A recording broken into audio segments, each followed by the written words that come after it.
Hey, how are you? My name is Robert Egger, and I'm recording today in the basement of the biggest shelter in America from the DC Central Kitchen, a program I founded about 24 years ago and just announced that I'm going to be moving on from.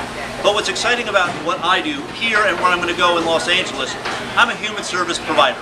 I've always been in the service industry, and again, I always like the idea of how can you work together with other people to make the community stronger, faster, fairer, juster, and a more powerful place for all people to live.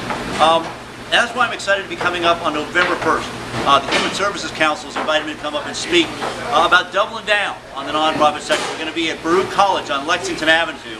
And it's a very important conversation because as powerful as programs like the DC Central Kitchen and tens of thousands of other amazing nonprofits are, whether they're human service providers, whether they're arts, education, healthcare, environmental, it doesn't matter. No matter how powerful we are individually, we'll never be able to achieve our individual goals unless we stand together.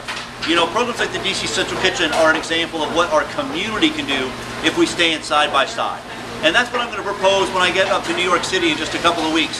What can the nonprofit sector of New York City, New York State, and ultimately of America do if we stand together and speak openly about our collective role in the American economy? More importantly, what can the citizens of New York do, not just this week, but next year, when you all will be having a mayor's race in New York City? Imagine the power of tens of thousands of nonprofit employees constantly using Twitter and Facebook to ask any of the candidates who will be running for office, how will you partner with us? We're one of the top employers in this city. We're one of the major sources of outside investment in this city. And there's very few groups that are as committed to this city's future as we are collectively.